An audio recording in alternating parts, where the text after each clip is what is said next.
On se trouve aujourd'hui à un tournant absolument décisif. D'un côté, on a la promesse d'un futur d'abondance, presque de rêve, qui est porté par la technologie.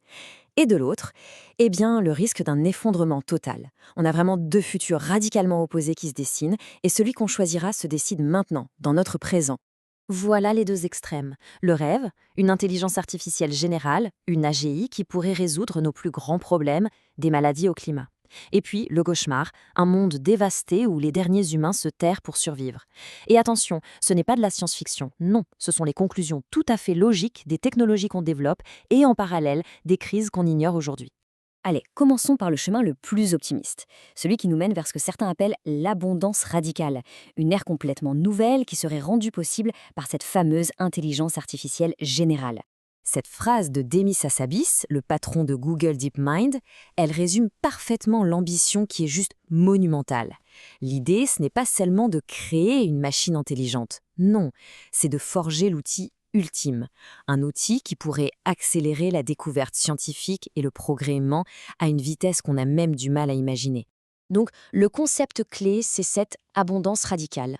Essayez d'imaginer un monde où les ressources ne sont plus un problème, où une IA découvre des énergies propres et durables, où elle conçoit des médicaments sur mesure en quelques jours à peine et où elle modélise des solutions viables au changement climatique.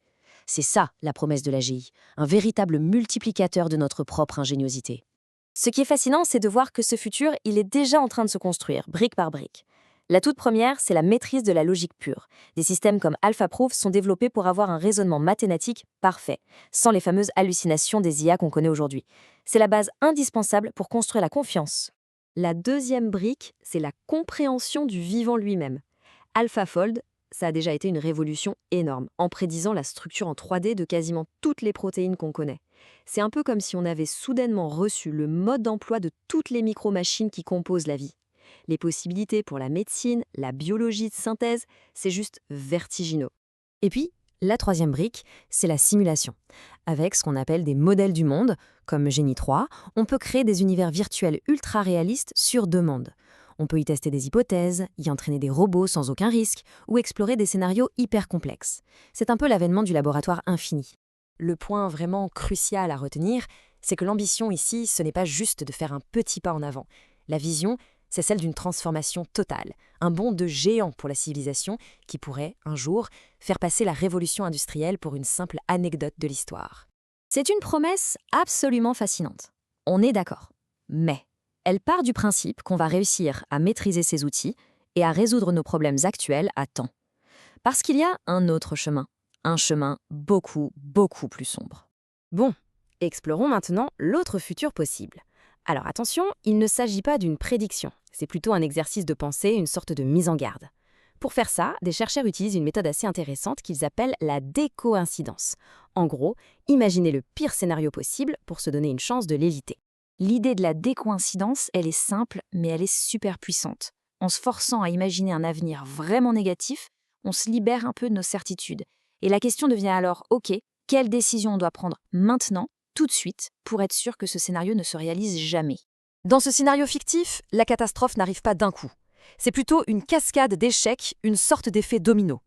Une série de points de rupture environnementaux sont dépassés, ce qui mène à une tentative désespérée de géo-ingénierie qui, au final, ne fait qu'aggraver les choses, jusqu'à rendre la surface de la planète complètement invivable.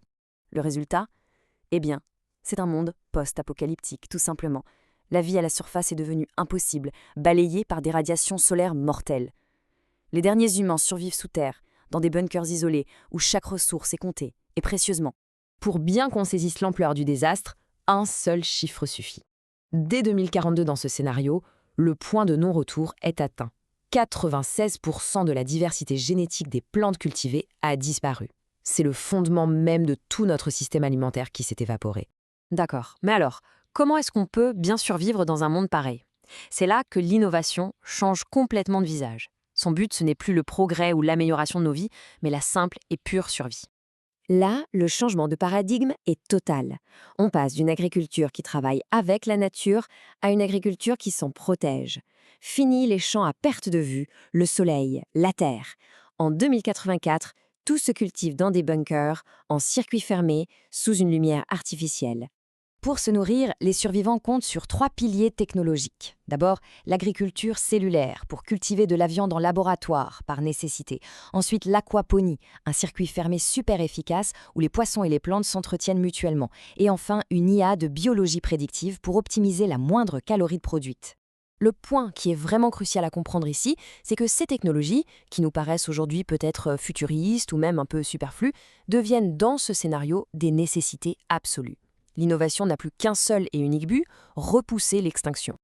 Heureusement, ce scénario de 2084 n'est pas une fatalité. C'est une fiction, c'est une mise en garde. Et le plus important, c'est de comprendre le lien très profond qui unit ces deux futurs si différents, le rêve et le cauchemar. Et c'est là qu'on touche à une vérité essentielle et un peu vertigineuse. L'IA qui permet à AlphaFold de rêver à de nouveaux remèdes est la même qui, dans le scénario catastrophe, optimise la survie dans un bunker. La simulation de Génie 3 qui pourrait éduquer des millions de personnes peut aussi servir à entraîner des robots de survie en milieu hostile. Ce sont exactement les mêmes outils, mais pour des destins radicalement opposés. La technologie, en fait, c'est un amplificateur. Elle n'a pas de volonté propre. Elle amplifie nos priorités. La vraie question, c'est donc la suivante. Est-ce qu'on va utiliser ces outils pour s'attaquer aux causes profondes de nos crises, le climat, les maladies, la rareté, ou est-ce qu'on va attendre d'être au pied du mur pour les utiliser simplement pour survivre à leurs conséquences? Voilà donc la question qui se pose à notre génération. Notre ingéniosité est notre plus grand atout, c'est certain. Mais sera-t-elle l'architecte de notre plus grand accomplissement ou simplement le gardien de notre ultime refuge? Ce choix, il nous appartient et il se fait maintenant.